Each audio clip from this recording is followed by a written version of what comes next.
Circuit 6. Extrasensory intelligences. Things get weirder now. Circuit 6 is the deep end. The essence of Circuit 6 is the experience of encountering what seem to be separate autonomous intelligences that aren't perceivable via regular sense perception. In other words, this means seeing and or hearing entities that others can't. Sometimes these experiences are called hallucinations.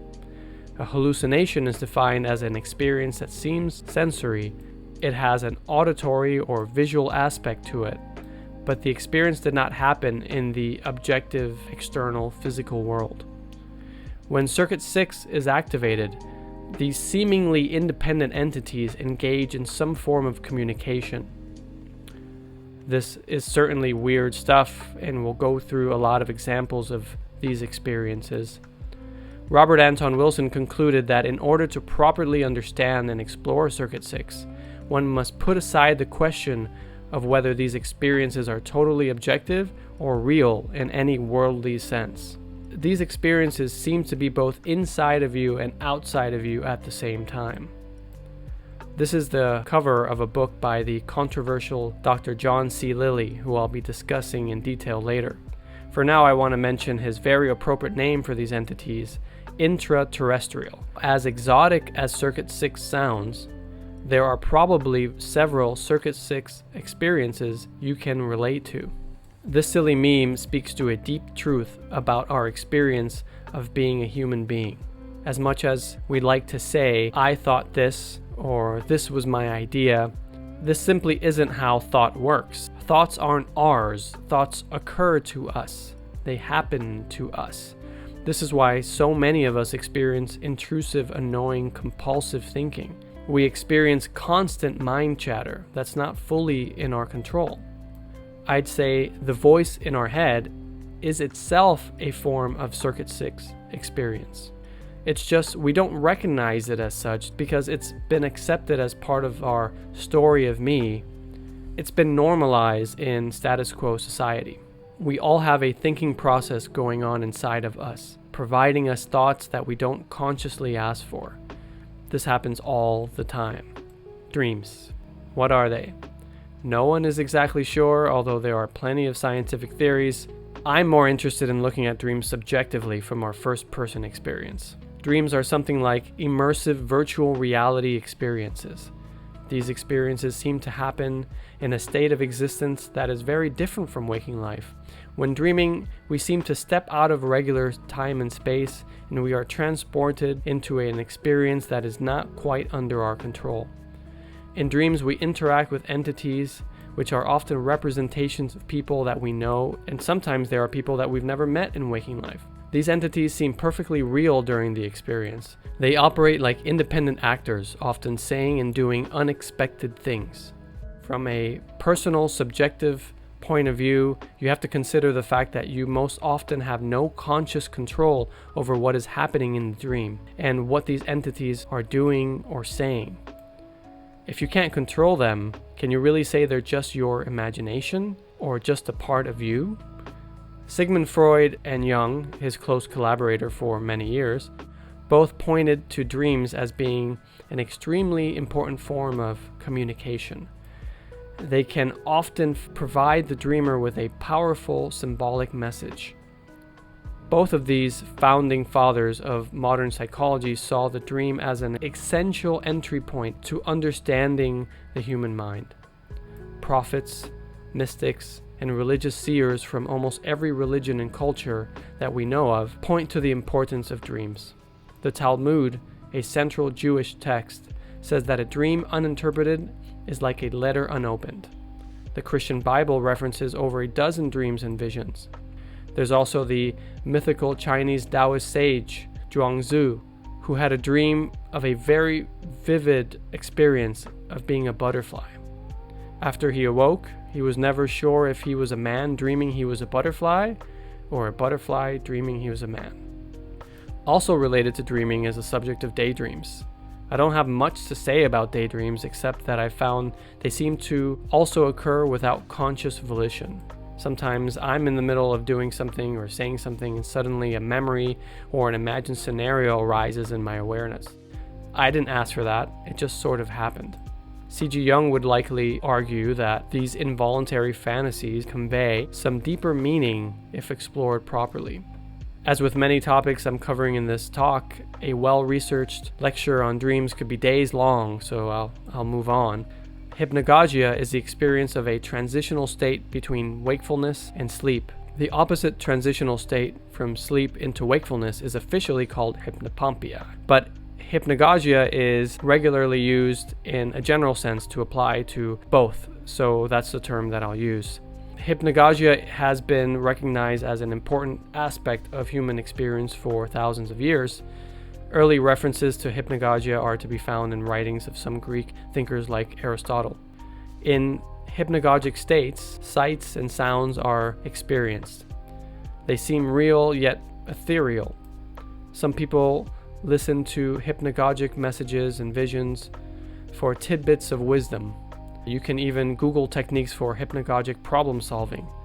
Personally speaking, hypnagogic states have played an important role in my life over the past 10 years. I can confidently say I wouldn't be giving this talk if it wasn't for the guidance, ideas, and visions that I have experienced in hypnagogic states. Parasomnia is a term for other kinds of phenomenon that happen between wakefulness and sleep, like sleep paralysis. Sleep paralysis is the experience of being awake but unable to move. It is as if the body is still asleep, but your conscious awareness is awake. During these transitions, you may be able to open your eyes, but unable to move or speak for a few seconds up to a few minutes. This can be a very unpleasant experience. Some people may feel pressure on their chest or feel like they're suffocating. Many people report seeing a demon or entity in the room with them during this experience. Sometimes the entity sits on their chest. Sometimes the experiencer notices an entity of the opposite sex attempting and sometimes succeeding to have sex with them as they're laying there paralyzed and helpless. So it's no surprise that a feeling of dread and intense fear is a common part of the sleep paralysis experience. This phenomenon has been documented for ages, as you can see in the 1781 painting The Nightmare. The word nightmare is derived from the Old English word mare, meaning mythological demon or goblin who torments others with frightening dreams. Sleep paralysis is very common, and there are now many self-deprecating memes. I've got some anecdotal encounters with sleep paralysis to share. One time I awoke opening my eyes and I realized that I was unable to move. I saw a dark shadow woman at my door holding a butcher knife. I felt intense fear and I couldn't move, but I told myself she was not actually there. It was just sleep paralysis. I had been going through a period of stress, and I'm glad I recognized what was happening before I panicked. Years later, a friend told me that she saw a man in her room. He was shooting blue energy from his hands, and it was aimed directly at her crotch. Then he flew out the window. She was not prone to such experiences, so it was understandably very concerning to her. Next are idiosyncratic perceptions. This is a term for perceptual experiences in waking life that seem to have no objective reality. These experiences are commonly had by people with no underlying evidence of pathology. In other words, healthy people have them very often. Way more people have idiosyncratic perceptions than have serious mental disorders. As common as idiosyncratic perceptions are, there is actually no scientific consensus on what they are. There are many inconclusive theories. Paracousia is a form of hallucination that involves perceiving sounds without any external auditory stimulus. British journalist Jon Ronson did a BBC Radio 4 piece many years ago on the subject of people hearing voices. He and several others admitted to hearing voices in their youth. Listening to this actually reminded me that when I was a child, I often heard entire group conversations, especially when I was concentrating on a task like a household chore or doing homework. As I grew older, this went away and I forgot about it. Apparently, this is what happens to many people. In the UK, there's an organization called the Voice Collective. They claim that research indicates 1 in 5 young people under the age of 13 and 1 in 12 of older teens have had experiences of hearing voices or seeing things that are not there physically. And again, this goes away most of the time as they get older.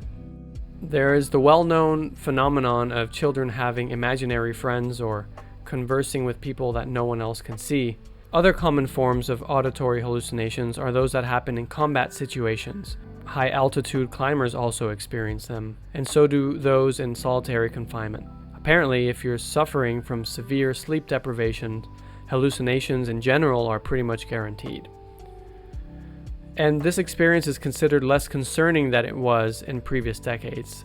It is now at least slightly better understood that the mere presence of a hallucination does not predict mental health deterioration. Think of a hallucination as if it were like a cough. A cough could just be a cough, or it could be indicative of a disease. So similarly, a hallucination is an experience that may or may not be linked to a disease. Even if you haven't had the experience of a hallucination, you may relate to the experience of having an earworm. Not a literal worm in your ear, I'm referring to songs that get stuck in your head. Having a song stuck in one's head isn't considered mental illness. What's fascinating to me is the autonomy of hallucinatory activity. These voices or visual entities often have a personality. They seem to have their own agency, similar to the entities we encounter in dreams. But if hallucinatory intrusion becomes intrusive in one's waking life, this certainly can be a symptom of mental illness. Immersive hallucinations occur frequently in psychiatric conditions such as schizophrenia, bipolar disorder, post-traumatic disorder, and borderline personality disorder, as well as other illnesses like dementia and Parkinson's. I'm about to share some interesting stories of people and their mental illness-induced hallucinations. But while these are interesting stories, mental illness should not be romanticized. The experience of mental illness can cause great distress and psychological harm, as well as possibly lead to physical harm for oneself and others. This section is not in any way meant to minimize that. The photo with the man with the scarf there is the Nobel Prize-winning mathematician John Nash, who was depicted in the movie A Beautiful Mind. His real story was complicated and less hopeful than the movie version was, but it is true that he never fully overcame his hallucinations, but rather continued his work despite him hearing voices and having his peace of mind constantly intruded by paranoid thoughts. Daniel Paul Schreiber was a German judge in the 1800s who famously was diagnosed with mental illness. He was hearing messages from God. He thought God would transform him into a woman so that, as God's partner, he could give birth to a new race of humanity. They were little men who lived on Schreiber's eyelids. He had visions of many heavenly and underworld realms. In 1900, Schreiber lost the legal right to manage his own life. He lost control of his financial affairs, and he lost the ability to check out of an asylum. Since Schreiber was a lawyer and judge, he knew that his best hope of freedom was a legal challenge to the order placing him under state control. He wrote a book called Memoirs of My Nervous Illness, an influential book in the history of psychiatry and psychoanalysis. Memoirs of My Nervous Illness was meant to be a foundation to his legal appeal. He argued that despite his hallucinations, his intellect was not clouded. Schreiber wrote in a rational, academic, and legal prose, specifically to demonstrate his clarity of thought. And Schreiber was successful in demonstrating his ability to think rationally, so the legal order placing him in the asylum was rescinded. He gained control of his life again. Schreiber continued to have problems in his life, and he never disavowed his visions or experiences. He simply proved that he could manage aspects of his life rationally, regardless of what he was going through. So looking at this case through an 8th Circuit yoga lens, I view Schreiber as a man who had a dysfunctional relationship with Circuit 6 activation, but he still had a highly functioning and well-educated rationalistic Circuit 3 working very well. Journalist Jon Ronson interviewed a man who was hospitalized on the verge of death. Over the course of several days, this man interacted with another patient in his hospital ward. This was an African man. When the patient recovered from his illness, he learned that the African man never actually existed. The patient had hallucinated every interaction with the African man. Ronson interviewed a woman who began hearing a voice when she joined college. This voice would narrate her activities as she went about her day. When medical professionals expressed concern about this voice, they placed her in an institution for treatment. Then the voice became harsh and negative. It multiplied into various voices.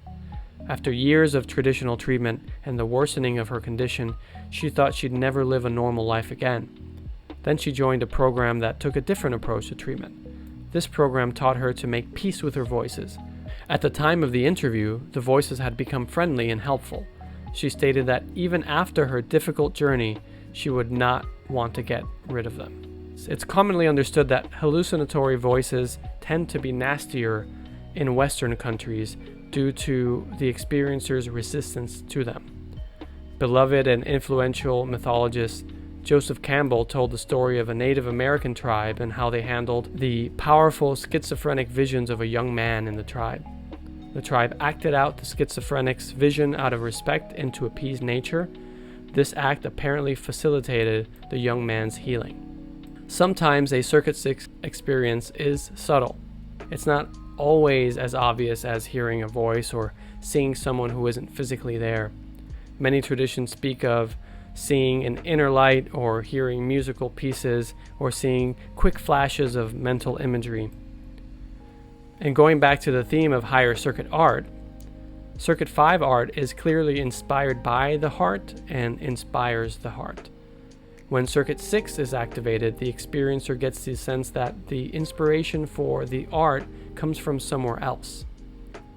It flows through you, but it's not quite yours. This experience of channeling art and music is well known among creatives. The Beatles' Yesterday is arguably the greatest pop song of all time by several standards. Its legacy is cemented in music history. This song famously came to Paul McCartney in Hypnagogia. He says he woke up one day and just heard the song playing in his head. He got out of bed, went over to the piano, and transcribed it. Another beloved Beatles song, Let It Be, was also a Circuit 6 inspiration. McCartney's deceased mother visited him in a dream and gave him advice. He refers to her as Mother Mary in the song. Before I got into any of this subject matter, I experienced this sort of Circuit 6 activation myself, and I found it really bizarre how the content just flowed through me. It felt like I had tapped into a stream of information. It was really surprising. This is how the eBook I wrote came about, and I'm sure some of you listening could relate to this. The Muse is a well-known female characterization of this artistic inspiration. The Muse is a representation of a Circuit 6 activation. She'll actually play a larger role in this talk as we move from Circuit 6 to Circuit 7. Here's Homer conflicted, trying to decide between his inner angel and inner devil. I'm sure we've all seen some variation of this concept before. It's a very common and old motif. The early Christian book, The Shepherd of Hermas, thought to be written around AD 140 or 150, has a reference to the idea of two angels. There are angels within man, one of righteousness and the other of inequity. Perhaps you've had experiences hearing your conscious or your intuition telling you something. I would say this is a Circuit 6 phenomenon. Circuit 6 is the source of what we typically would call women's intuition. Here again we find the recurring theme of wisdom and inspiration being feminine in nature. A few years ago, I took a class led by Raymond Moody and Lisa Smart. Moody was a medical doctor as well as a philosophy professor. He is well known for his work as a pioneer in the field of near-death experiences. And Smart, in many ways, is continuing his work. They speak of the deathbed experiences of dying individuals. These include deathbed visions often involving loved ones or ethereal otherworldly beings. It isn't rare to hear that deceased family members or deceased friends have arrived to encourage a dying person to let go of this world and move on towards something else. Sometimes the dying take well to these visitors, other times they are resistant. Sometimes they start off resistant and then eventually let go. Viktor Frankl, a survivor of the Holocaust and author of the famous book Man's Quest for Meaning, told the story of a dying woman. He was attending to her, and she said she was having a conversation with a tree outside the window. The tree told her, quote, "I am here, I am here, I am eternal life," end quote. Psychiatrist Elizabeth Kubler-Ross is best known for her work with the dying and introducing the 5 stages of grief to the world. Lesser known, I think, is that she became very bitter at the end of her life, saying the work she had done for 40 years was a waste. But one thing she never took back was a firm belief that the dying came in contact with deathbed visitors from another realm, and she herself felt she was in communication with her patients after their deaths. She called them her spooks. Deathbed experiences were apparently considered very common before heavy sedation was introduced in the 20th century. In our class, Moody shared that the ancient Greeks wrote about the phenomenon of the swan song, or a final performance. This is a phrase we use to this day. A dying person would sometimes break into poetry or song right before death. In Japan, you have a tradition of death poem, a farewell poem written by a dying person. Dr. Moody says that he's been personally told of cases where a dying person had zero interest in poetry or song, but nevertheless recited poetry or sang on their deathbed. Smart provided those of us in the class with a copy of her book, Words at the Threshold, which shares a few anecdotal stories where families report that a dying loved one said startling or unique things before dying. Deathbed sayings are sometimes irrational and nonsensical, sometimes uncharacteristic, sometimes they contain deep meaning, and sometimes it's a mixture of all those things. These all sound like examples of Circuit 6 to me. I have personally found all of this very interesting, but I didn't make too much of it. Until recently, there was a situation in my family that altered my perspective on Moody and Smart's work, and this tale will lead us deeper into Circuit 6 territory. My grandmother had been placed into a facility for elderly care due to her health deteriorating in the year before her death. Family members caring for her reported that she began speaking nonsense. After she passed away, I found out that she would repeat a phrase over and over again. She seemed frightened and agitated while repeating the phrase. My family said it was as if she was seeing something scary or something scary was happening to her. The phrase she repeated often was Kali, Kali, Kalika, Kalika, Kalika. So there's something to that effect. This image is the standard depiction of Kali, the Hindu tantric goddess. She's a figure that I'm intimately familiar with. There's a lot of mythology and symbolism related to her, which I won't go into. And honestly, I can't really speak to at an expert level anyways. For me, the most essential thing to know about Kali is that her role in Hinduism is typically understood as something like a tough, fierce mother. She loves all of us, but as a fierce mother, she cuts away our attachments to the world and sometimes pretty severely. This is tough love, the kind of tough mom that says, "I'm doing this for your own good." Kali loves you, but she can be pretty darn scary. My grandmother was a devout Catholic, living in a small Hispanic community all her life. I'm pretty sure she knew nothing of Kali. I can't imagine her even encountering an image of Kali in almost 100 years of her life. She did pray to Mother Mary, the biblical mother of Jesus Christ, who is revered in Catholicism. My grandmother prayed to Mary every day.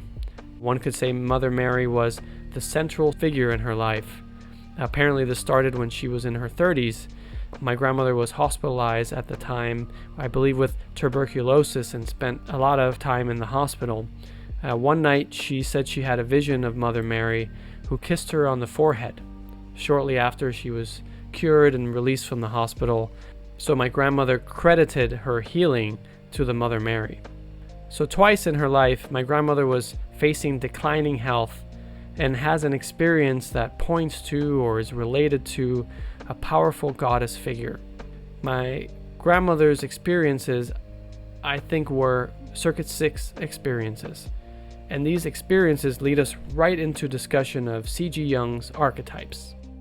The following section lays out some groundwork for more far out and unique Circuit 6 and Circuit 7 activations and experiences.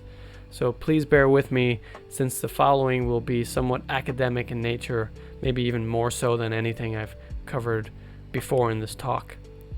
Jung's theory of the archetypes is often referenced in popular discourse. The idea has seeped into public consciousness.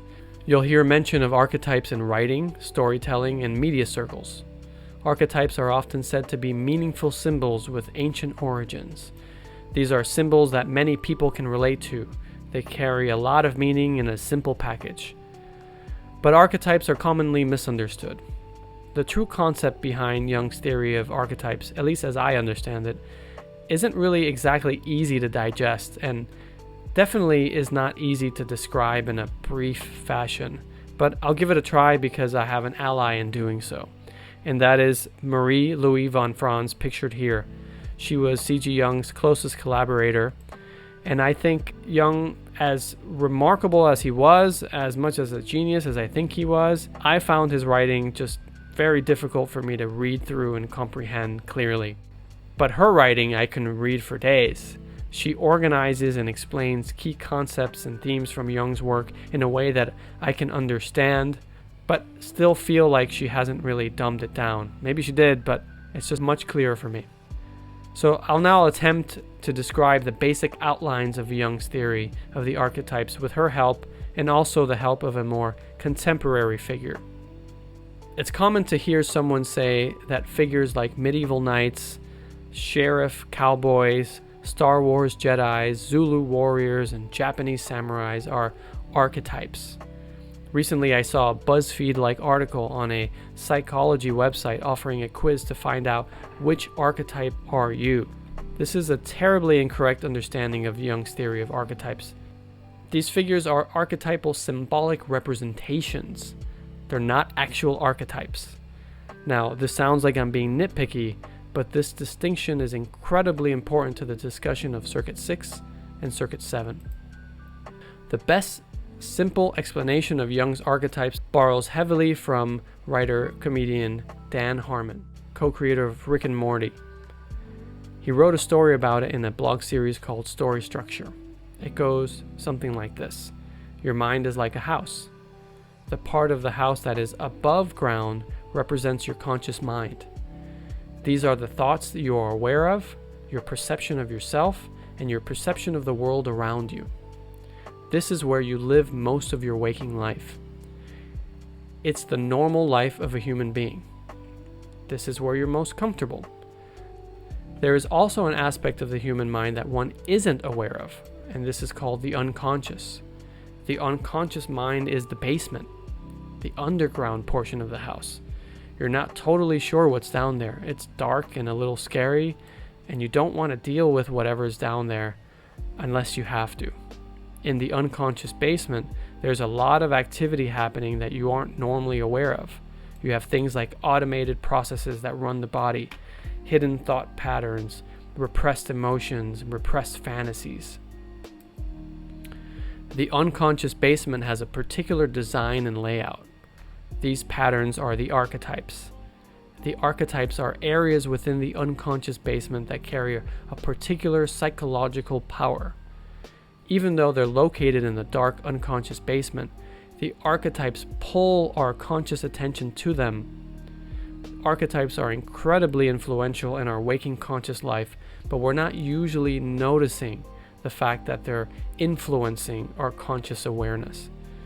The archetypes are like design blueprints for certain psychological experiences, and we all have a very similar layout in the unconscious basements of our minds.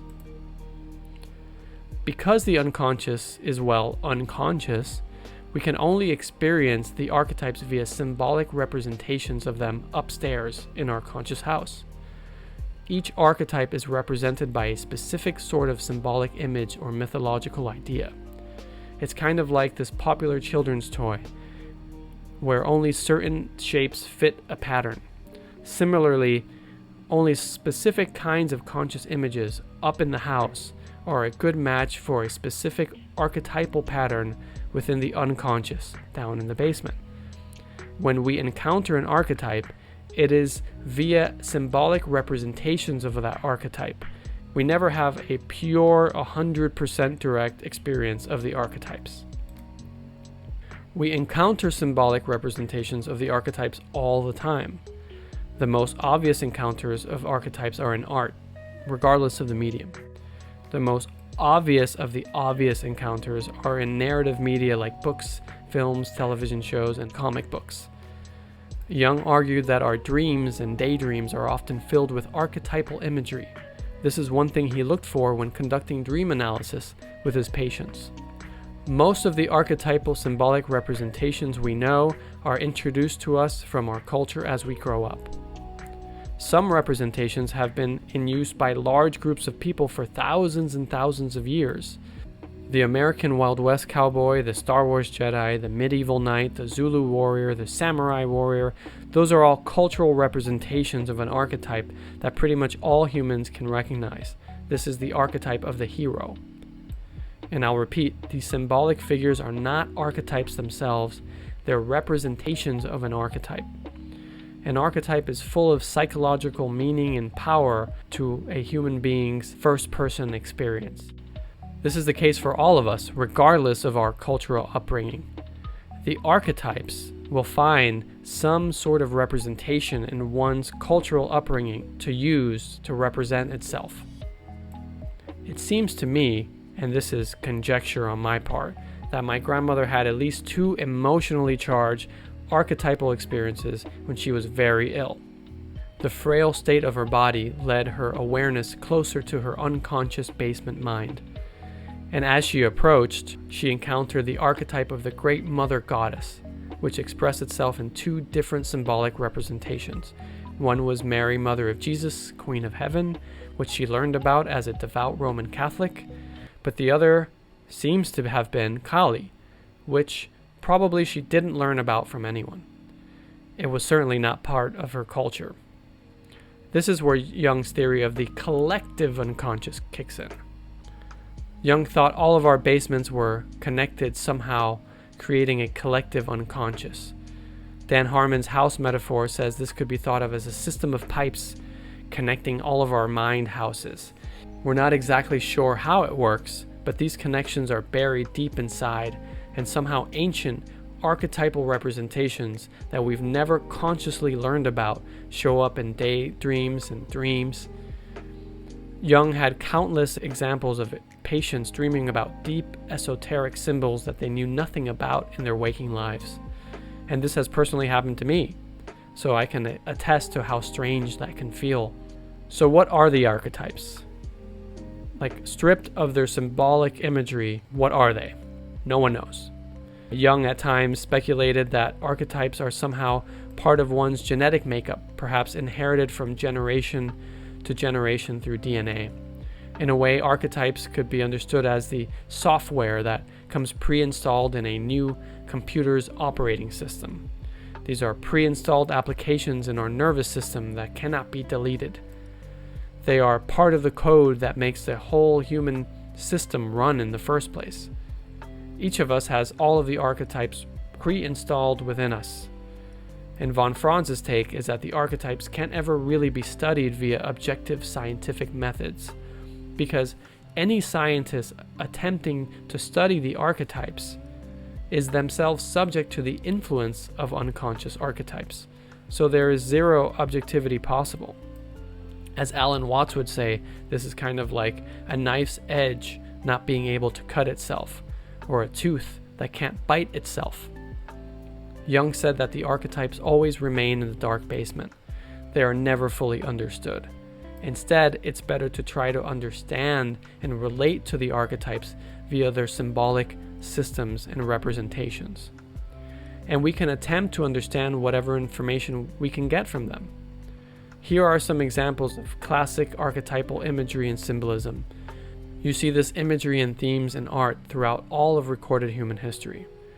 Some archetypal events are birth, death, separation from parents, initiation, marriage, the union of opposites. Some archetypal figures are the great mother, father, child, devil, God, wise old man, wise old woman, the trickster, the hero. Some archetypal motifs or themes are the apocalypse, the deluge, the creation. Our conscious mind has zero control over what archetypal symbols will draw our conscious attention. The archetypes kind of do their own thing. And not only do the archetypes have their own independence, they pull attention sometimes dramatically. Archetypes aren't just ideas to think about. Each archetype creates a particular experience for the person who encounters it. The archetypes activate images, emotions, and physical sensations within a person. Sometimes we live these representations out in the world. These images enthrall us. They capture us. The archetypes that attract your attention can be very different from the ones that attract my attention. Archetypal encounters are highly personal experiences. Sometimes you'll be attracted to one particular archetype for a period in your life, and then later on, another. Often people only notice archetypal influences in their lives during moments of change, like a marriage or someone's death or a separation or a move to a new environment, a loss, a gain. Von Franz says if you attempt to deal with terms like great mother in a purely theoretical way without experiencing it for yourself firsthand, then you do not actually know what it is you're talking about. These encounters can bring you to tears, to fear, to feelings of love and unity, to laughter, to confusion, to a sense of clarity. One common pitfall is to think that you can know with any certainty what an archetype is truly all about. Let's say you're trying to interpret an archetypal dream image that moved you greatly. As much as our rational mind would like, there is simply no one final and correct interpretation to a dream. It is all totally subjective and very much personal to you. Von Franz notes that archetypal symbolic interpretation is never absolutely correct, but certainly it's possible to have an experience where the archetypes, to a greater or lesser degree, help you clarify or illuminate a matter that's been troubling you. Best is to focus on whether an interpretation of an archetypal encounter sheds light on an issue. That's the best we can hope for. That clarification has an enlivening effect. It makes you feel more alive. But I don't want to make it seem like an encounter with the unconscious, with the archetypes, is a pleasurable or lovely experience all of the time. You don't have conscious control over what archetypal imagery and representations you will encounter. What is awaiting for you in the unconscious may be something you want to avoid, and perhaps it might be downright terrifying. But the consequences of avoiding and ignoring the world of the unconscious and the archetypes is probably worse. Jung and von Franz warn that a person can easily become obsessed and sort of possessed by an archetype. This happens especially when we're not aware of the archetypes and their influence. As von Franz puts it, archetypes often create intense, emotionally laden fantasies or ideas which take possession of the whole personality and motivates psychologically. It drives it in a certain direction. In other words, these mysterious unconscious forces can take over our lives if we're not careful. This can happen in many different contexts. I'll talk about some examples. Many of us can instantly relate to the powerful experience of what we call falling in love. Quoting from archetypalspirituality.org, falling in love is an archetypal event. We can fall in love with people we do not even like. The process of falling in love can be intoxicating, and we can equally fall out of love when we no longer project the archetypal feminine or masculine onto our partner. End quote. If this experience has happened to you, you probably have no doubt in how powerful it can really be. This infatuation state is highly influential over one's behavior. One can't think straight. So again, in Jungian terms, it's possession. Let's go through some other more exotic examples. Here in the middle is an Eskimo tribal medicine man dressed as an entity for a ritual in 1890. We know that since prehistory, native medicine people around the globe let themselves get taken over by spirits and even wear full costumes in order to embody these archetypal representations. This is similar to the experience that many Christians have of speaking in tongues and being taken over by the Holy Spirit. In secular, non-religious society, if a person is taken over by an archetype, unexpected and even tragic results can follow. People can become so obsessed with a fictional character, a celebrity, a political leader, or a religious figure, that they give their entire life to that person in total submission.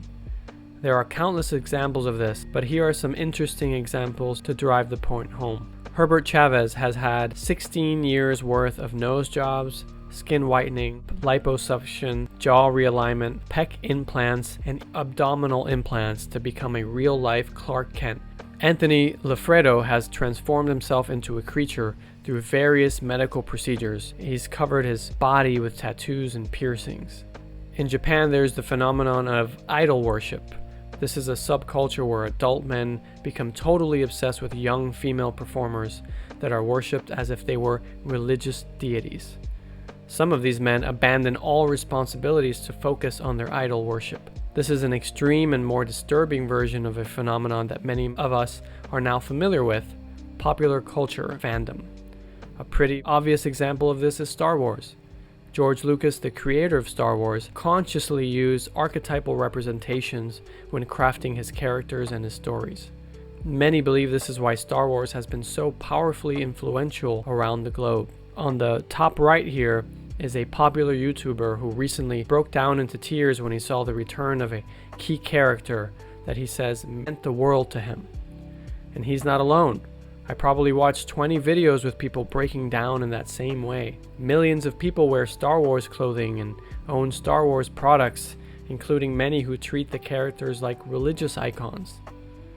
Thousands of people attend the Star Wars Celebration Convention each year, and it's been pointed out that the atmosphere feels like a religious cult. In fact, some people have listed Jedi as their formal, actual religion.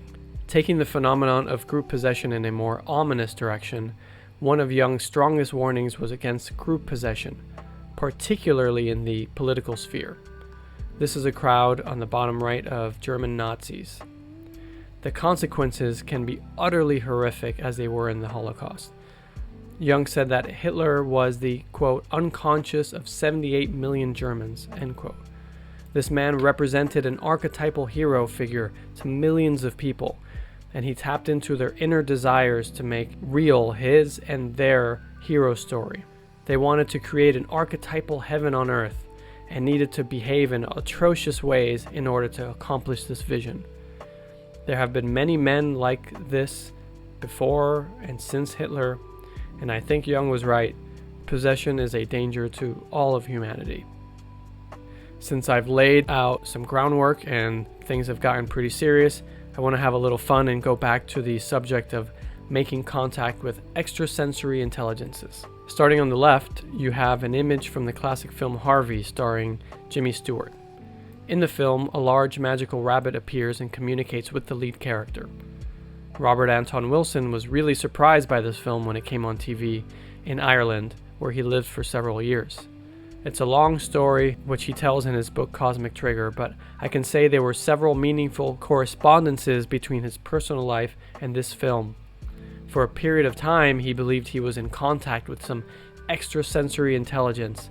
This film made him consider whether that intelligence was in fact the puka, a giant mythological rabbit believed to appear to people in Ireland. A giant rabbit that was quite similar to the rabbit in this film. Next to the rabbit here, you'll see a little green man. Wilson encountered this green man outside when working on his lawn a day after he took the psychedelic LSD.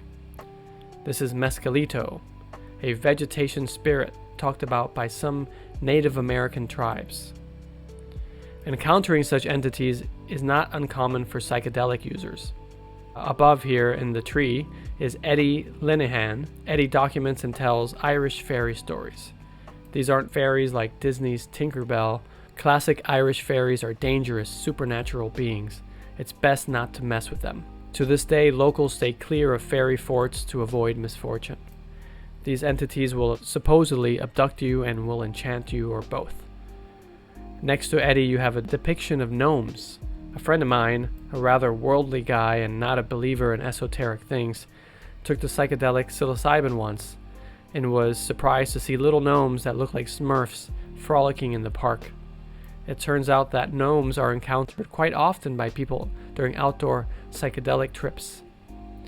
These encounter experiences with folk entities have similar features to the more modern phenomenon of alien visitation and abduction. I'm sure down below here in the middle, you'll recognize the classic gray aliens reported by Whitley Strieber in the 1980s and many others since. This smiling fellow next to the gray alien is Terence McKenna, who in his own way is a gray alien himself.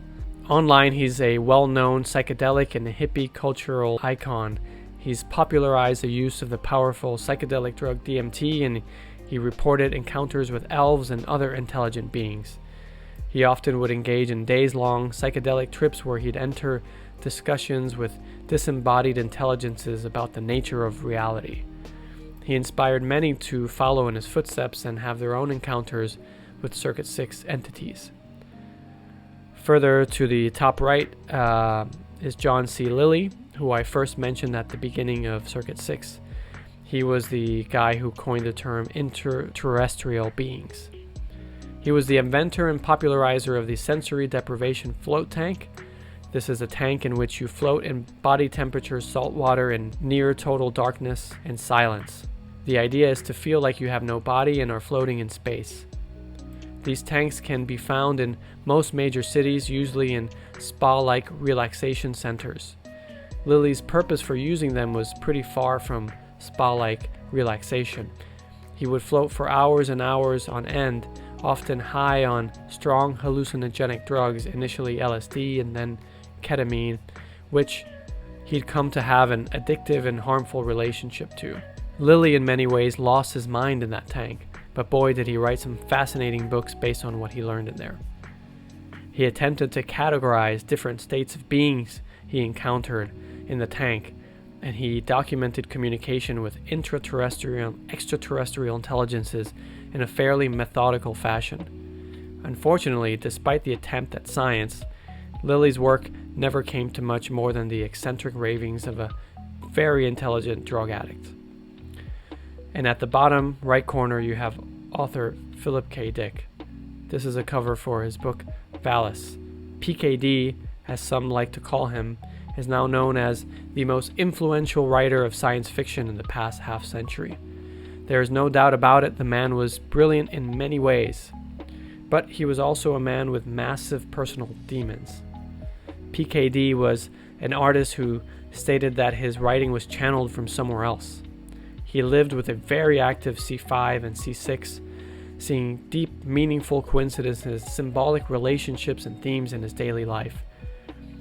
Between February and March 1974, he had a series of Circuit 6 experiences where he felt that some external intelligence had beamed vast amounts of knowledge into his mind. He saw a strange pink light and began to experience a double life as a second-century Christian rebel. This historical experience was overlaid on top of his modern-day current life. So it was like he was living two lives at once. PKD began mostly through hypnagogic states to hear a voice that he realized he had heard years before while he was in college. This was a presence that he called the Vast Active Living Intelligence System, or VALIS for short. He spent the rest of his short life trying to understand what happened to him and what, if anything, was trying to communicate to him in early 1974. For me, it's clear that all of these far-out experiences that I just went through were in fact encounters with the archetypes in various representative forms. Now, I've referred to C.G. Jung quite a lot so far because he's created a body of work that allows us to understand Circuit 6 without getting lost in too much New Age woo-woo or weird mystical nonsense. Many people, including myself, believe he was a genius, on par with some of the greatest thinkers of the last several hundred years. And as mentioned before, Jung was a very well-known founder of modern psychology. He was even considered a sort of celebrity in his time. But he lived a double life, which he describes in his memoirs. There was a number one personality, the extroverted, respectable public figure, and there was his number two personality, the secret introverted mystic. This number two personality explored the depths of his own unconscious, and he sought out direct dialogue with the archetypal representations in his unconscious. Jung privately chronicled his experiences with a technique he called active imagination. He would spend evenings in silence exploring fantastical environments and contacting entities within his own imagination. Author Peter Kingsley, known mostly for his work on mystical and ancient Greek philosophers, wrote a book on Jung called Katafalque, here on the right. Kingsley argues that Jung was more like a prophetic biblical figure than most people realize. Kingsley argues that the rational, scientific Jung known to the world was a cover. This cover allowed him to continue his mystical work without being too publicly shamed about it. The real C.G. Jung, according to Kingsley, was a prophetic figure who brought back knowledge about the depths of the unconscious from the depths of the unconscious. In other words, Jung went down into the basement and came back up without completely losing his mind like John C. Lilly or Philip K. Dick did. Early in his career, Jung made a name for himself by insisting that schizophrenics should be listened to. Regardless of how ridiculous their fantasies and visions sounded, Jung recommended that psychologists attempt to understand their inner logic and the symbolism behind the hallucinations and the fantasies of the mentally ill. He found that imagery and themes brought up by schizophrenics were consistent with classical mythology that patients never learned of consciously. When visiting the depths of his own unconscious fantasies, Jung would converse and interact with Philemon, a figure he first encountered in a dream. This is a figure that shares a name with a real-life first-century Christian and shares a name with a character that features in 2 books that had a great impact on Jung, one of them being Faust. Philemon was not the only entity that Jung encountered during explorations into his fantasies, but certainly the most impactful. He wrote, "Philemon and other figures of my fantasies brought home to me the crucial insight that there are things in the psyche which I do not produce, but which produce themselves and have their own life. At times, Philemon seemed to me to be quite real, as if he were a living personality." Jung painted Philemon on several occasions. Here are some examples. In the top picture, you'll find the winged Philemon holding a ring of keys in one hand and a single key in the other. Jung said, "I understood that there was something in me which can say things that I do not know and do not intend, things which may be directed against me. I went walking up and down the garden with Philemon, and to me, he was what the Indians call a guru." Jung wasn't the only figure who brought back transformative knowledge after encounters with the archetypes. A strange yet compelling point that writer Peter Kingsley makes in his work is that foundational concepts underlying civilization were channeled by people, usually mystics and prophets, but sometimes political and scientific leaders. Kingsley writes that the role of the prophet is someone whose job is to speak on behalf of a greater power, on behalf of someone or something else. The rational logic of materialist science and the world's major religions and philosophies all have their origin in Circuit 6 communication with archetypal entities. The mythical Taoist Zhuangzi, the butterfly dream guy, said, "Men honor what lies within the sphere of their knowledge, but do not realize how dependent they are on what lies beyond their knowledge." I'll share some examples of scientific and philosophical knowledge transfer experiences. There's the case of Ramanujan, a young Indian man living in poverty who found a mathematics textbook. Working in isolation, Ramanujan was able to rederive 100 years of Western mathematics on his own. He credited his work to the divine providence of Mahalakshmi, a goddess. He said that he dreamed that he was presented with scrolls of complex mathematical work in front of his eyes by her male consort. There's the case of the pre-Socratic philosopher Parmenides. Peter Kingsley writes extensively about Parmenides, who was one of the earliest ancient Greek philosophers.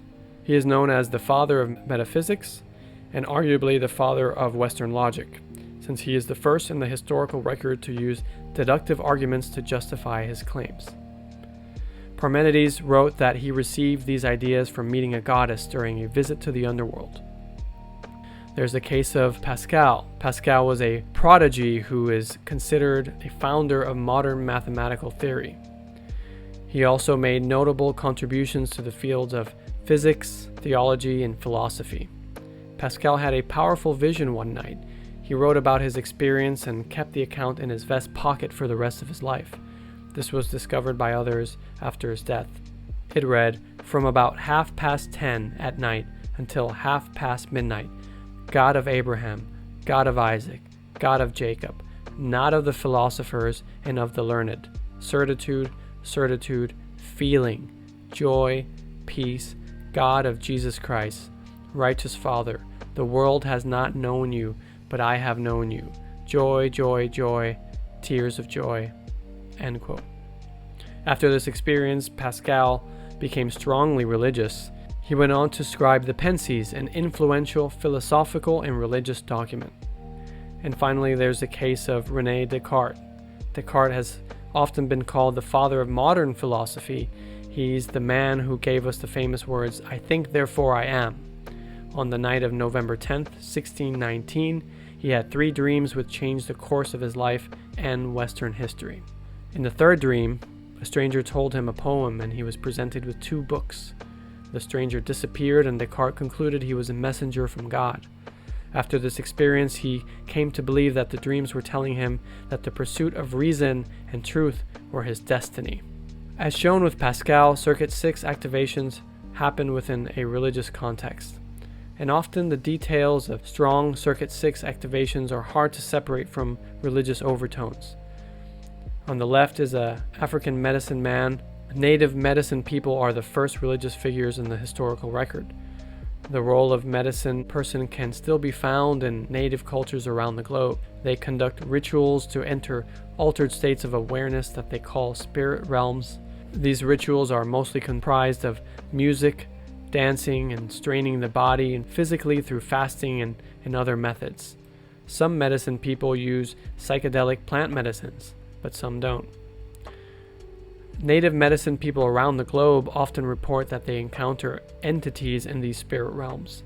If they do have such an encounter, the medicine worker's responsibility is to interpret and share what they've learned from that entity. It's believed that putting this knowledge to use fosters healing for individuals and the community as a whole. Classical divination is often thought as fortune-telling, but it can actually be better understood as a method for human communication with the divine. Here's a photo of the traditional Chinese divination practice, the I Ching. You'll see some coins and some yarrow sticks there. Chinese divination is thought to have started in prehistory and is still practiced to date. The ancient Greek ruling class made few major decisions without consulting oracles, such as the oracle at Delphi, pictured above the I Ching. Key figures from major world religions can be said to have had powerful Circuit 6 activations. Some examples are Zarathustra, the prophet who started the first major monotheistic religious movement in the historical record, the Jewish prophets in the Torah, and the Christian Old Testament. There are several stories of entities communicating with key players within the Christian narrative. Mary, the mother of Jesus, and her husband Joseph, and several others spoke to angels. Mary Magdalene and the apostles encountered a disembodied Christ on several occasions after the crucifixion of Jesus of Nazareth. St. Paul, who apparently never met Jesus of Nazareth in the flesh, communicated with Christ in a vision that changed the course of his life and the next 2,000 years of world history. In Islam, the Quran was recited to the Prophet Muhammad by the Archangel Gabriel. So what's going on here? There is in fact a theory that can provide a relatively reasonable explanation for Circuit 6 within the parameters of science. Princeton psychologist Julian Jaynes published his groundbreaking book, The Origin of Consciousness in the Breakdown of the Bicameral Mind, in 1976. It's a remarkable and controversial work that some argue has been mostly proven wrong. The Julian Jaynes Society disagree. They have, in my personal opinion, refuted the refutations of Jaynes' work quite well. A lot of people think Jaynes' ideas are sound. Jaynes argues that at some point in the history of civilization around early Greek times, an ability started to develop in many people. This was the ability to introspect. as well as the tendency for a person to think of themselves as an individual with an internal world and a unique personal history. For Jaynes, prior to about 1500 BC, people did not possess self-consciousness the way we do now. He argued that people did not have the sense of introspection and identity that we have now.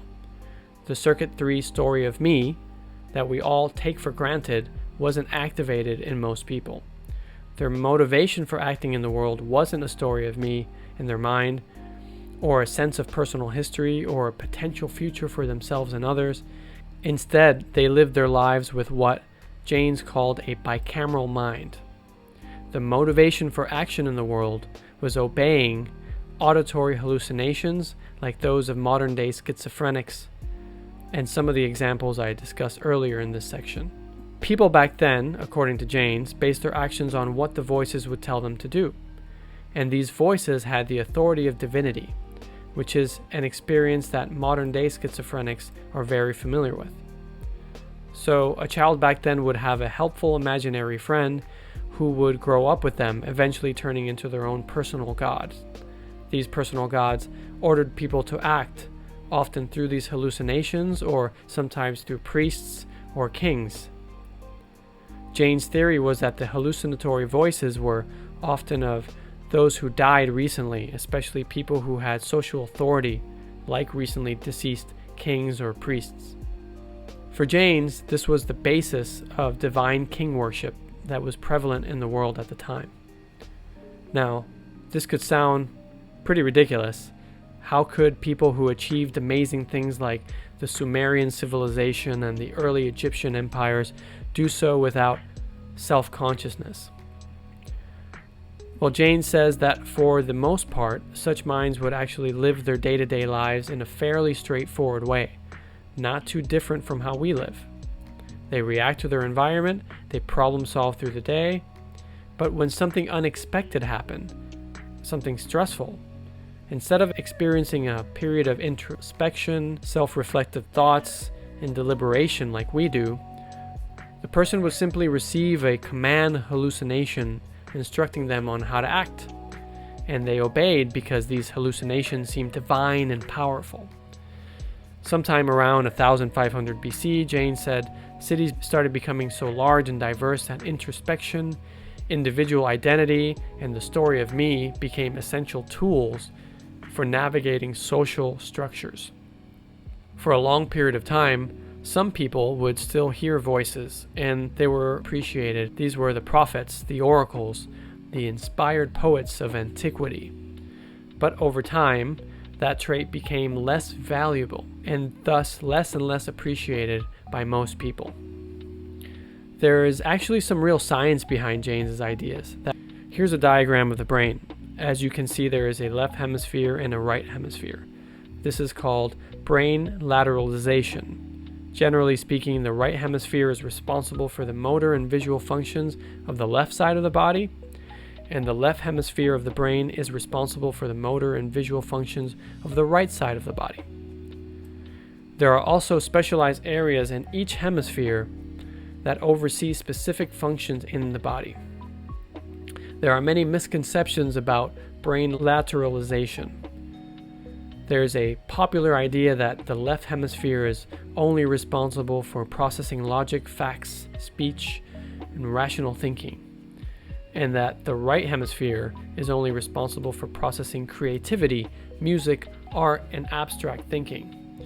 There's a common misconception that some people are left-brained and some people are right-brained.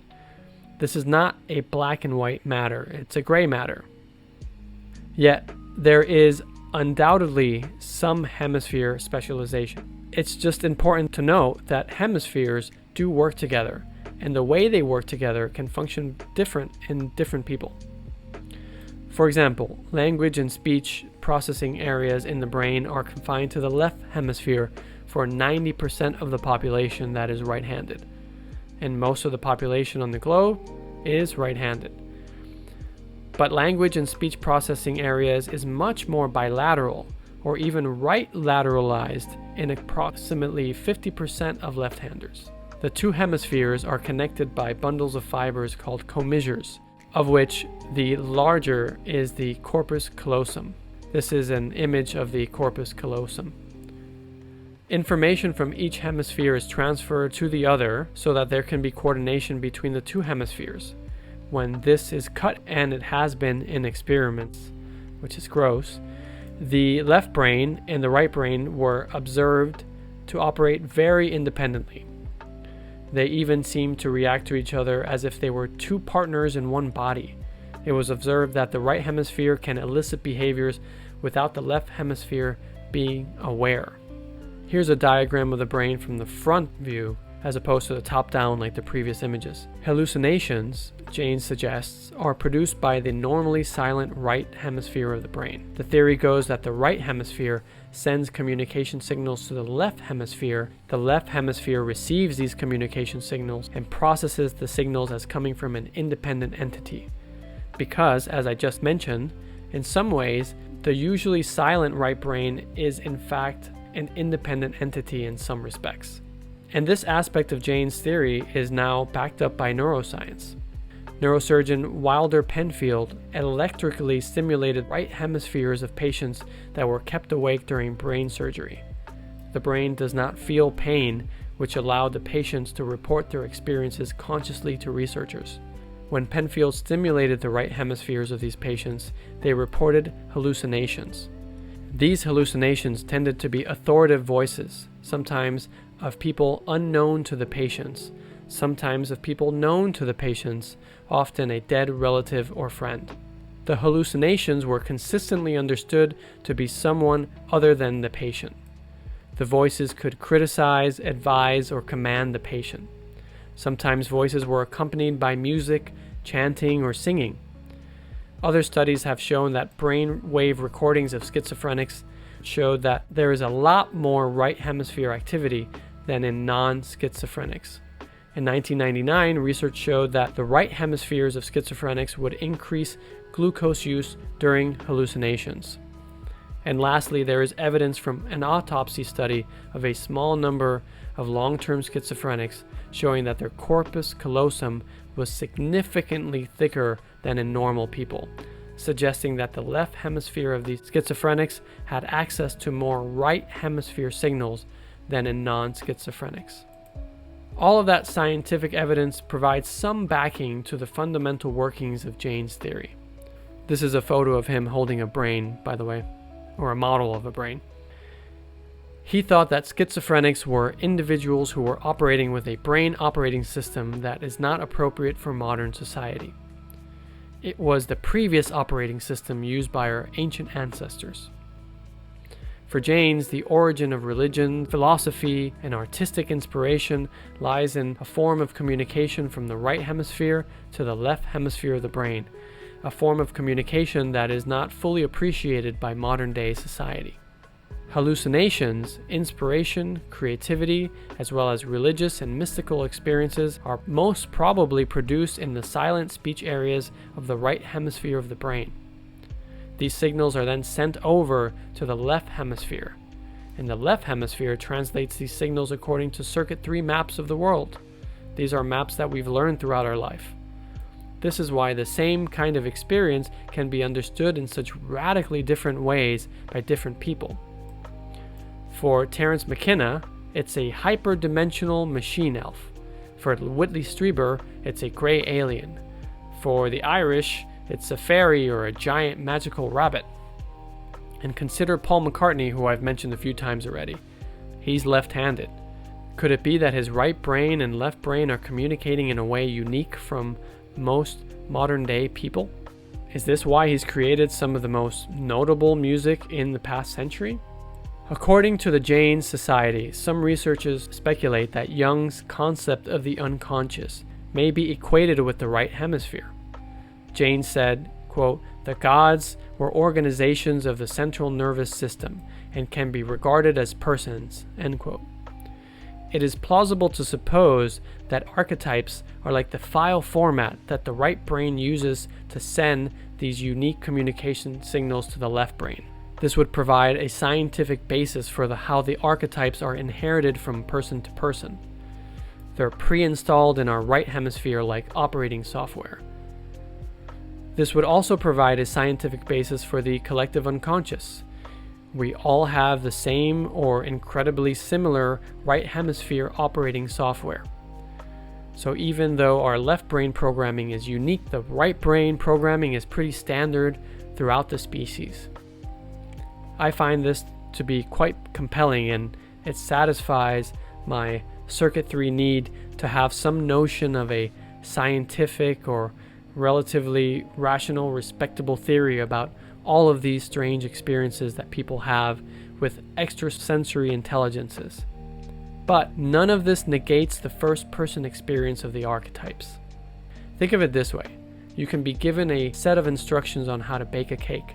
You can learn all about the chemical reactions that transform the ingredients into a cake. But the taste of your favorite cake is a subjective first-person experience.